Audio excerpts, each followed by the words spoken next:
मुजफ्फरनगर से एक बेहद गंभीर और शर्मनाक मामला सामने आया है, जहां एक महिला ने अपने ही सुपरवाइजर पर अश्लील हरकत करने और जान से मारने की धमकी देने के गंभीर आरोप लगाए हैं। पीड़िता का कहना है कि आरोपी दीपक सुपरवाइजर ने उसे फोन कर दस्तावेज लेकर एक स्थान पर बुलाया, जहां पहुंचने पर उसे एक बंद मकान के अंदर जाने को कहा गया। अंदर पहुंचते ही आरोपी ने उसके साथ जबरदस्ती करने की कोशिश की, लेकिन किसी तरह महिला वहां से जान बचाकर भागी और आसपास के लोगों को पूरी घटना बताई। हैरानी की बात यह है कि पीड़िता ने थाना सिविल लाइन और कोतवाली में शिकायत की, लेकिन उसकी रिपोर्ट दर्ज नहीं की गई। इतना ही नहीं, महिला ने यह भी आरोप लगाया कि आरोपी ने पहले उसकी बेटी की नौकरी लगवाने के नाम पर 70,000 रुपए भी ठग लिए, लेकिन न नौकरी दिलवाई और न ही पैसे वापस किए। अब पीड़िता ने वरिष्ठ पुलिस अधीक्षक से न्याय की गुहार लगाते हुए आरोपी के खिलाफ सख्त कार्रवाई की मांग की है। यह मामला न केवल कानून व्यवस्था पर सवाल खड़े करता है, बल्कि महिलाओं की सुरक्षा और न्याय प्रणाली की कार्यप्रणाली पर भी गंभीर चिंतन की आवश्यकता दर्शाता है। सर, मैं नगर पालिका का कर्मचारी हूँ। मेरे साथ सुपरवाइजर ने बदतमीजी करी है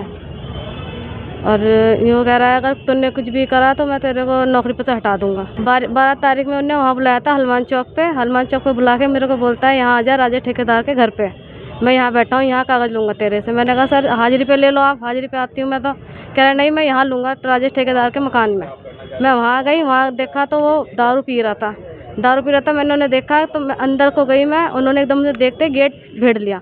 मैं वहाँ से निकल के भागी, मैं सीधा मेरे स्टाफ का एक लड़का है, मैं उसके घर पे जाके बैठ गई और बिल्कुल पूरी जांच में थे, ऐसा नहीं है कि सोफी में थे। और बोलते अगर तू कुछ भी कहती है, अगर तू कुछ भी इस बात पे ऑब्जेक्शन उठाएगी तो मैं तेरी नौकरी खा जाऊंगा, तुझे नौकरी से हटा दूंगा। सिर जी उन्होंने मेरे पर निगाह गंदी थी उनकी। उन्होंने मुझे कई बार पहले भी बदतमीजी से बोला। हाजिरी पे जाती हूँ तो कभी कहता है मेरी सेटिंग करवा दे, कभी कहता है हवेली पे आ जाना, कभी कहता है यहाँ आ जाओ रोडवेज पे। सर मेरा आदमी विकलांग है तो इसका मतलब ये थोड़ा ना कि आप मेरे पे गंदी निगाह रखोगे।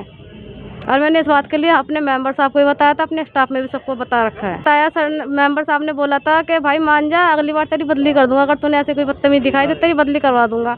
मैंने अब भी मेंबर साहब के नॉलेज में निकाल दिया कि सर जी ऐसे बदतमीजी हो रही मेरे साथ। उन्होंने कहा भाई जब जो तुम कर सकते हो वो तुम कर लो। थाने में गए थे हम, वहाँ से उन्होंने ये सुनवाई करी है कि हमने उन्हें उठा लिया है, जेल में डाल दिया है। अब रात वो छूट के कहते हैं कि मेरा कुछ नहीं बिगाड़ पाएंगे और मैं अपना आप देख लूँगा। तो 1 महीने बाद में अपना आप देखूंगा, मेरी नौकरी पर ऑफर डाली, मैं उसकी नौकरी खाऊंगा।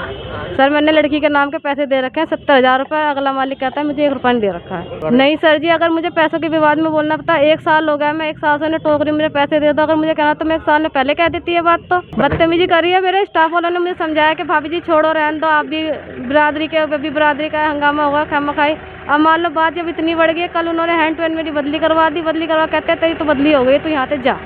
मैंने कहा भैया मैं ऐसे कैसे चल जाऊंगी, जब मैं बदली करवाने का, जब मेरी बदली हुई नहीं, अब कैसे मेरी बदली हो गई है। हाँ जी, अगर मैं उनकी बात मान लेती हूँ तो ठीक है, नहीं मानते तो फिर हमारे साथ बदतमीजी करी जाएगी।